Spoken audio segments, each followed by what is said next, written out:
Baik. Bismillahirrahmanirrahim. Assalamualaikum warahmatullahi wabarakatuh. Waalaikumsalam. Alhamdulillah hamdan katsiran thayyiban mubarakan fih kama yuhibbu rabbuna wa yarda. Ashhadu an la ilaha illallah wahdahu la syarika lah wa ashhadu anna Muhammadan abduhu wa rasuluh.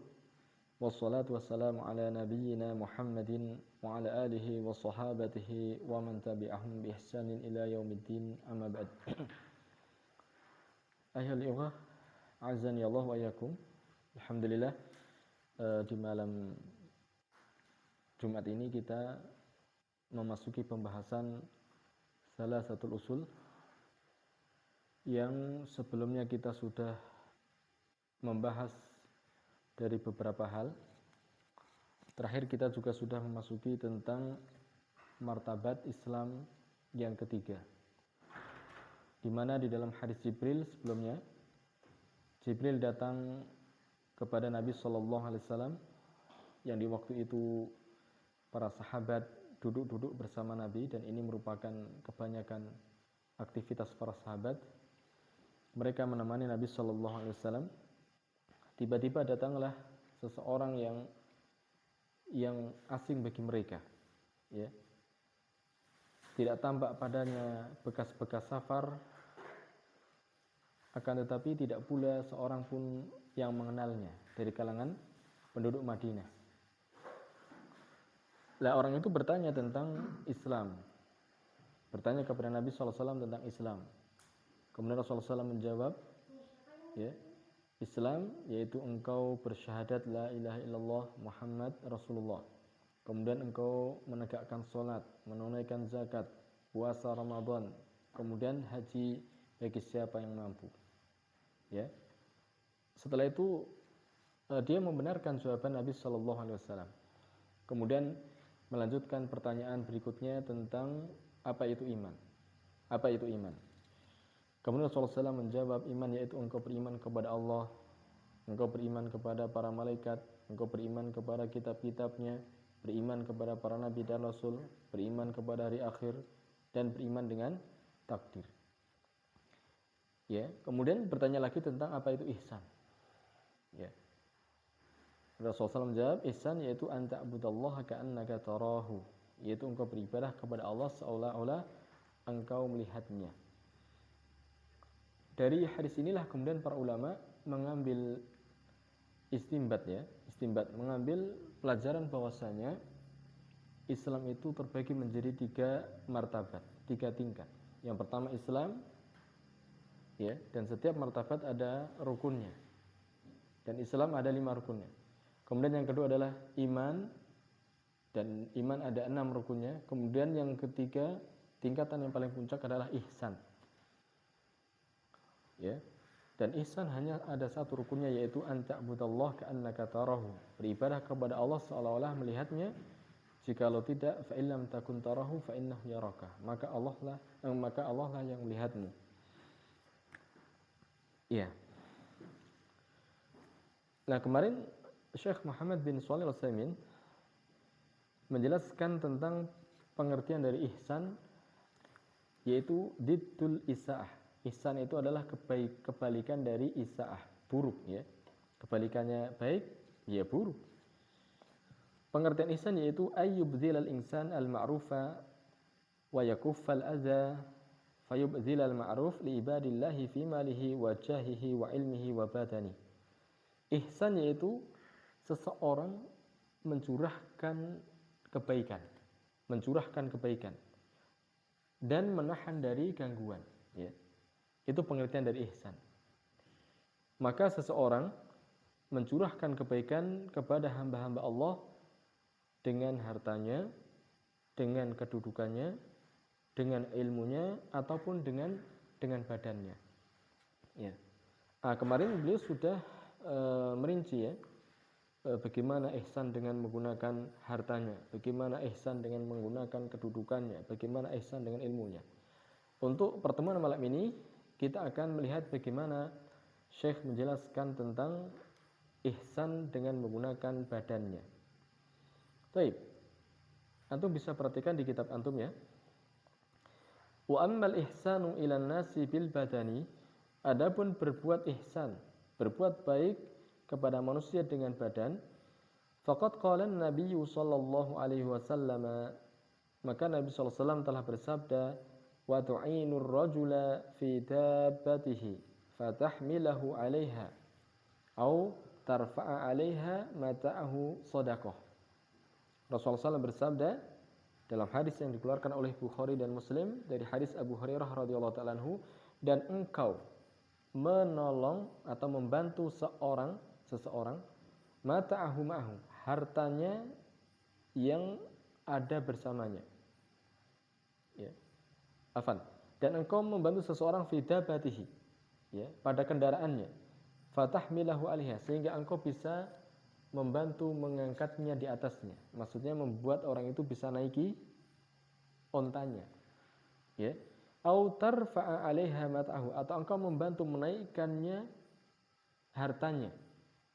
Ya, jadi orang untuk naik kendaraan kita bantu supaya dia bisa naik.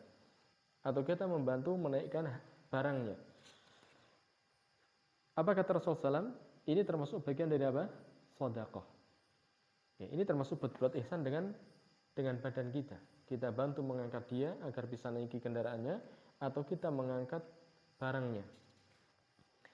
Fahadza rajulun tu'inuhu tahmilu mata'ahu ma'ah. Ini adalah seseorang yang membantu orang lain mengangkatkan barangnya, ya. Mengangkatkan barangnya. Itu bagian dari ihsan dengan badan. Au tadullahu ala tariqin au ma asbaha dzalika fa kullu dzalika min al-ihsan. Atau menunjuki seseorang atas suatu jalan atau yang serupa dengan itu. Misalkan ada orang yang bingung, ya, mencari suatu alamat, kemudian kita tunjukkan jalan yang benar, ya, maka ini termasuk bagian dari ihsan, ya. Hadza binisbah lil ihsani ila ibadillah. Ini dinisbahkan ihsan kepada para hamba Allah, ya. Dinisbahkan ihsan kepada hamba-hamba Allah, ya. Bahkan di dalam hadis Arba'in Nawawiyah, ya, sebagaimana antum sudah kaji, Rasulullah SAW menyebutkan innallaha katabal ihsan ala kulli syai'in. Sesungguhnya Allah Ta'ala telah menetapkan, mengharuskan berbuat ihsan atas segala sesuatu. Selanjutnya gimana? Fa idza qataltum fa ahsanul qitlah. Kalau kalian membunuh, maka bunuhlah dengan cara yang baik. Ya, ketika Rasulullah SAW berkata kita membunuh ular, maka tidak boleh kita menyiksanya. Kita lakukan yang terbaik sekali, pukul mati, ya.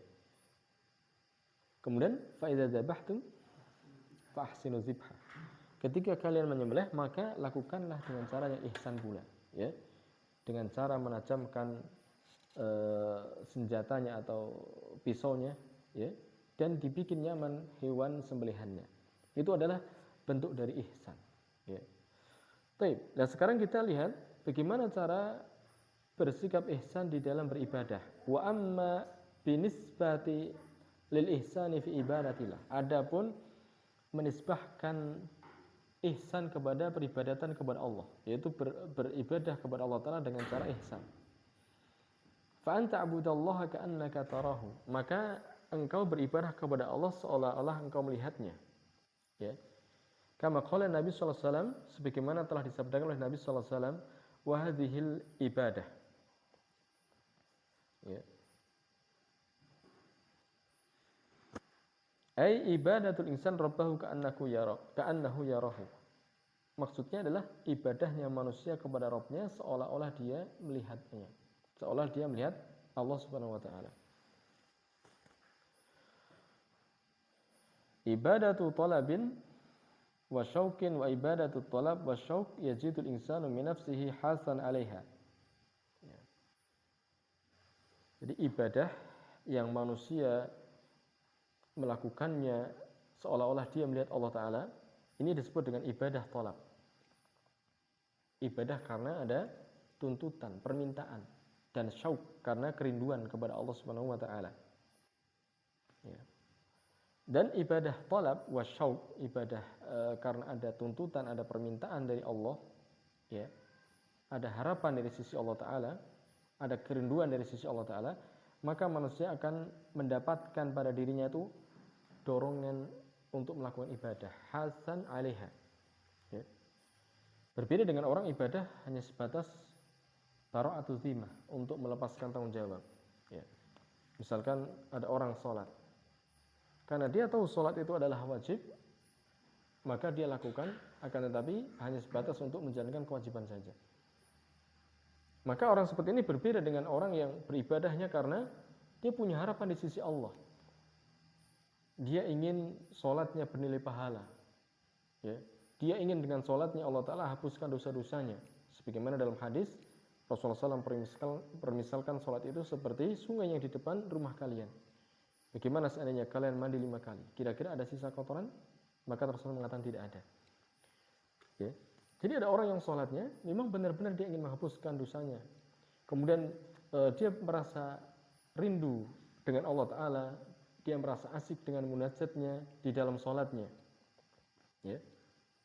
Oleh karena itulah para ulama mereka disifati dengan tulus sholah, ya. Mereka panjang sholatnya karena mereka merasa nikmat, merasa syauq, rindu kepada Allah Ta'ala di dalam munajatnya, ya. Dia menghadirkan hatinya, kemudian dia seolah-olah melihat Allah Subhanahu wa Ta'ala. Maka ibadah yang seperti ini mendatangkan dorongan baginya, ya. Li'annahu yatlubu hadzal ladzi yuhibbuhu, karena dia mencari apa yang dia sukai. Ketika beribadah dia ada tujuan tertentu. Apa yang dia tuju? Ridha Allah. Apa yang dia tuju? Kecintaan Allah Subhanahu wa Ta'ala. Apa yang dia tuju? Surganya Allah Subhanahu wa Ta'ala. Fahuwa ya'buduhu ka'annahu yarah, maka dia beribadah kepada Allah seolah-olah dia melihatnya. Fayaqsiduhu wa yunibu ilaihi wa yataqarrabu ilaihi subhanahu wa ta'ala. Kemudian dia menuju kepadanya, dia kembali kepadanya dan bertaqarrub, mendekat kepada Allah Subhanahu wa Ta'ala, ya. Jadi sholatnya akan maksimal, ya. Karena dia tidak lain maksud atau tujuannya hanya untuk Allah Subhanahu wa Ta'ala, dan tujuannya dia adalah untuk mendekat kepada Allah Subhanahu wa Ta'ala. Fa illam takun tarahu fa innahu yarah. Jika engkau tidak melihatnya, ya rahmukallah, jika engkau tidak merasa melihat Allah Ta'ala, maka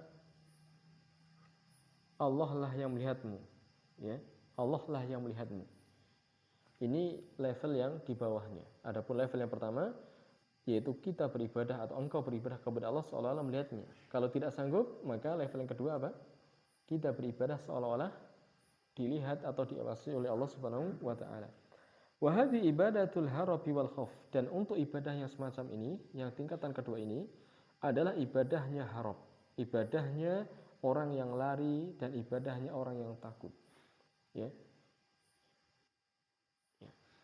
Karena dia diawasi oleh Allah, ya.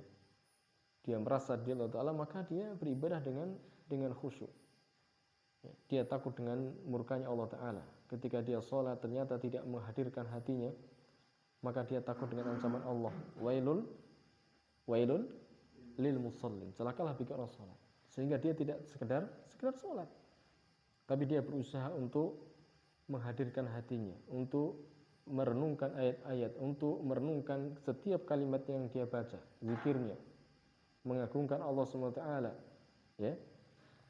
Ini ibadah yang level kedua, yaitu ibadahnya orang-orang yang harab, orang yang lari. Walihada kanat hadhil martabah tsaniyah fil ihsan. Oleh karena inilah ini adalah bentuk martabat yang kedua, kedudukan yang kedua di dalam ihsan, ya. Idza lam takun ta'budullah ka'annaka tarahu wa tatlubuhu, ya, wa tahuthu an-nafsu lil wusul ilaihi fa'budhu ka'annahu huwal ladzi yaraka. Idza lam takun, jikalau engkau tidak beribadah kepada Allah seolah-olah engkau melihatnya dan engkau memiliki harapan atau mencari sesuatu di sisi Allah, ya, kemudian nafsu Anda, ya, mendorong untuk sampai ke sana, ya, jiwa kita mendorong untuk sampai ke sana, ya. Ini untuk tingkatan yang kedua. Jadi seolah-olah kita beribadah melihat Allah karena ada dorongan-dorongan, ada harapan-harapan di sisi Allah. Maka kalau tidak sampai derajat yang pertama ini, maka beribadahlah engkau kepada Allah seolah engkau dilihat oleh Allah Ta'ala, seolah-olah Allah Ta'ala yang melihatmu. Fada'butuhu ibadata khaifin minhu, maka engkau beribadah seolah-olah orang yang takut kepada Allah Ta'ala, seolah-olah ibadahnya orang yang takut kepada Allah Ta'ala, ya. Waharibin min azabihi wa iqabihi, lari dari azab Allah, lari dari iqab, dari hukuman Allah Ta'ala, ya. Wa hadhihi darajah inda arbabis suluk adna min darajatil ula, adna min darajatil ula. Dan untuk derajat yang kedua ini, ya, bagi orang-orang yang menempuh jalan menuju akhirat, ya, maka ini lebih rendah daripada derajat yang pertama. Jadi derajat ihsan yang pertama adalah beribadah seolah-olah melihat Allah Ta'ala. Ini ibadahnya orang yang memiliki harapan, memiliki tujuan di sisi Allah, ya. Memiliki syauq, yaitu kerinduan di sisi Allah SWT, sehingga nafsunya mendorong dia untuk semangat dalam melaksanakan ibadah, dalam mewujudkan peribadatannya kepada Allah. Kalau tidak sampai derajat yang pertama, maka derajat yang kedua, yaitu beribadah seolah-olah dilihat Allah, yaitu beribadahnya orang yang takut, orang yang lari dari azab dan hukuman Allah SWT.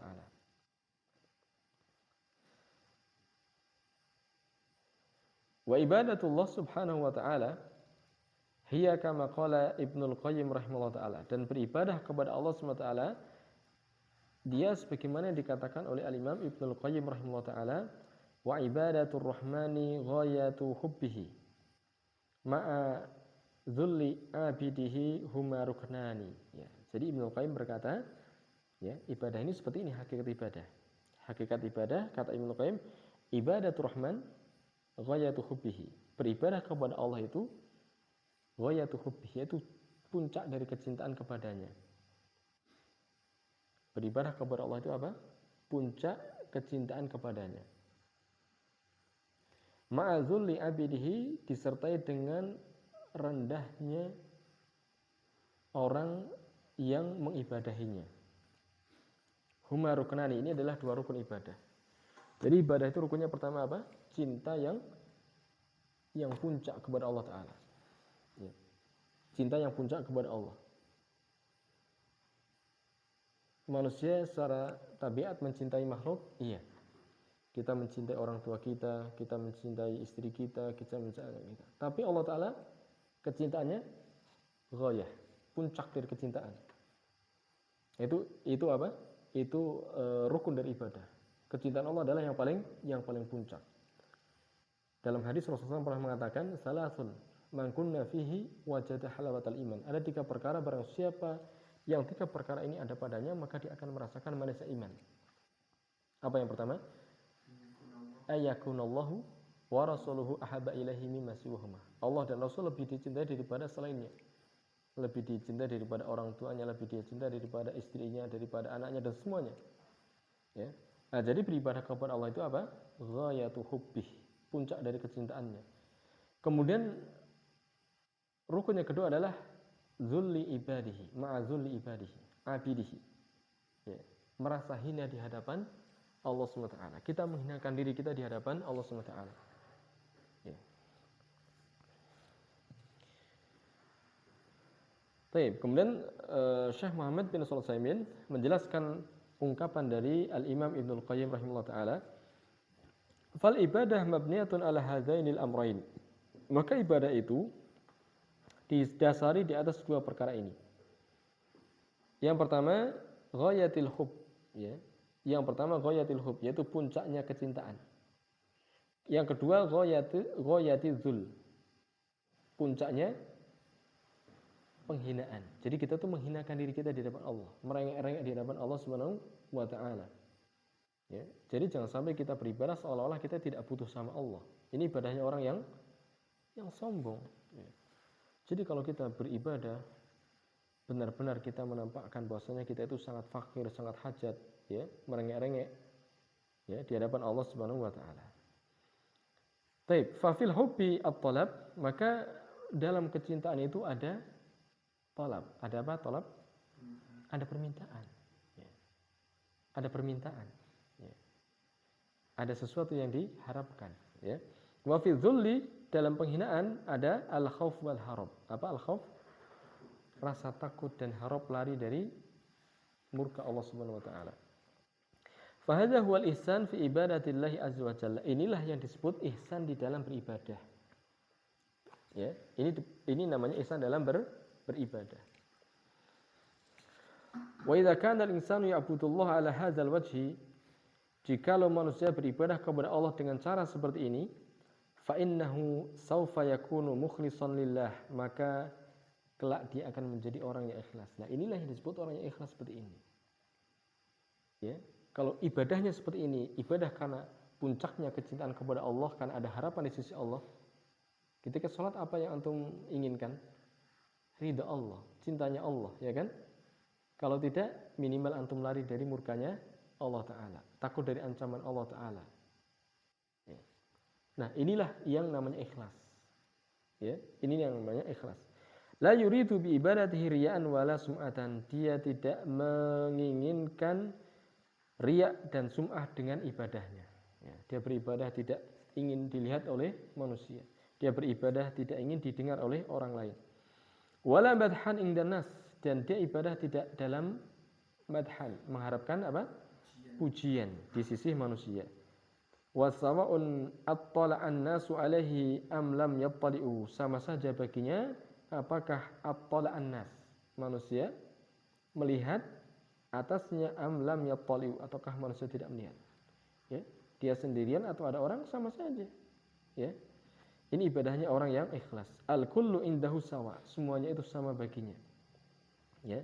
Wa huwa muhsinul ibadati ala kulli hal, dan dia muhsin, ya, orang yang berbuat ihsan di dalam ibadah atas kondisi apapun, ala kulli hal, ya, dalam keadaan apapun. Baik ada orang atau enggak ada orang, sama dia. Ihsan, ya, dalam ibadah. Jangan ketika banyak orang merasa khusyuk, ya. Ketika jadi imam pura-pura nangis, ya. Padahal tidak seperti itu. Ya. Kalau sendiri tidak pernah nangis, bahkan kalau sendiri sholatnya, ya, sholatnya buru-buru, ya. Kalau nggak ada orang, sholatnya buru-buru. Nah, itu tanda tidak ikhlas. Bal inna min tamamil ikhlasi ay yahrisul insanu ala alla yarahu an-nasu fi ibadatihi. Bahkan sesungguhnya di antara bentuk sempurnanya keikhlasan, yaitu seseorang bersemangat atau berusaha semaksimal mungkin untuk alla yarahun nas, agar manusia tidak melihatnya di dalam ibadahnya. Jadi di antara puncak keikhlasan itu dia berusaha untuk menyembunyikan ibadah. Ketika sholat sunnah, dia lakukan di dalam rumah. Ya.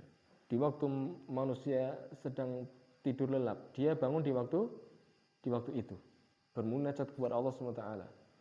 Ya. Sholat, zikir, baca Al-Quran, istighfar dan seterusnya dia lakukan di kala manusia tidak terjaga. Ya. Ketika sedekah, misalkan, ya, dia berusaha untuk sembunyikan, seolah-olah apa? Tangan kirinya tidak mengetahuinya. Ya. Ada ungkapan seperti itu, ya. Ini diantara bentuk sempurna dari keikhlasan.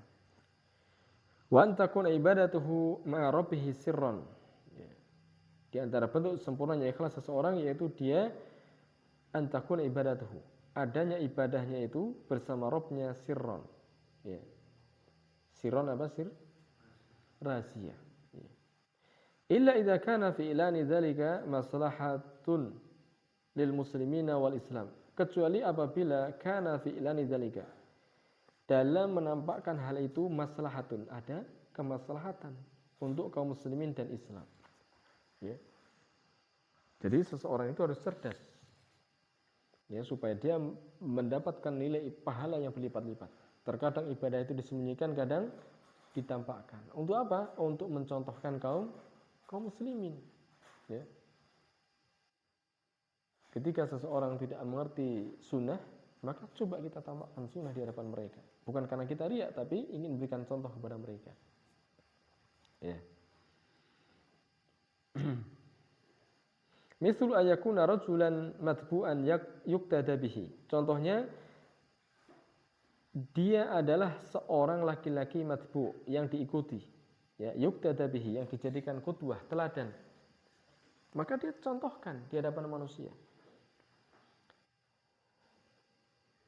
Wa habba ayyubayyina ibadatahu lin-nasi liya'khudhu min dzalika nibrasan. Ya. Yusiruna alaihi aw kana huwa yuhibbu ay yadhhara al-ibadah liyaqtadi biha zumala'uhu wa qurana'uhu wa ashabuhu fa fi hadza khair. Ya. Antum bisa artikan di kitab antum ya, wa habba, dan dia ingin ayyubayyina ibadatahu linnas, agar dia menjelaskan peribadatannya kepada manusia, ya. Dia beribadah dijelaskan kepada manusia. Tujuannya apa? Liya'khudhu min dzalika nibrosan, agar manusia mengambil nibros. Nibros itu artinya misbah. Apa misbah? Lampu, penerang. Ya.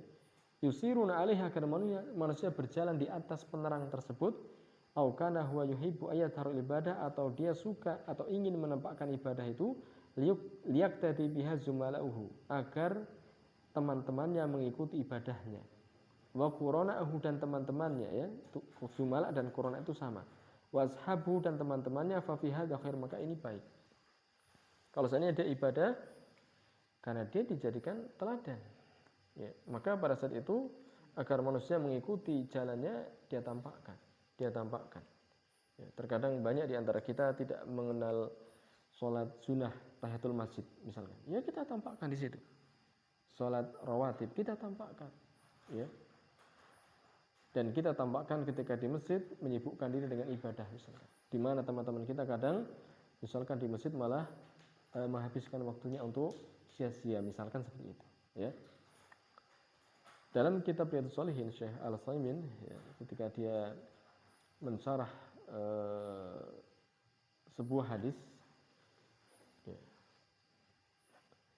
dia mengatakan bahwasanya Rasulullah SAW, ya, tentang hadis Jibril itu, Rasulullah SAW itu semua waktunya itu dihabiskan untuk kebaikan. Kalau tidak ketika di rumah beliau membantu istrinya, ya, terkadang menjahit sendal, ya, dan ketika di luar rumah dia mengajarkan ilmu bersama para sahabat, terkadang menziarahi sahabat yang lainnya atau menziarahi kerabatnya dan seterusnya, ya. Di mana kebanyakan manusia, ya, mereka telah menyanyiakan waktunya, padahal kata Syekh waktu itu adalah sesuatu yang paling berharga, ya, aqla syai'in, sesuatu yang paling berharga itu waktu. Akan tetapi kebanyakan manusia menganggapnya murah. Padahal di dalam ayat Al-Quran, idza jaa ahadahumul mautu, ketika datang kepada salah satu mereka kematian, apa yang mereka inginkan? Mereka ingin dikembalikan agar bisa beramal saleh. Tidak ingin kembali agar bisa bernikmat-nikmat dengan hartanya, bernikmat-nikmat dengan istrinya, bernikmat-nikmat dengan rumahnya, tidak. Tapi dia ingin beramal saleh. Ya. Baik. Wadhil maslahatu allati yaltafitu ilaiha qad takunu afdala wa a'la min maslahatil ikhfa.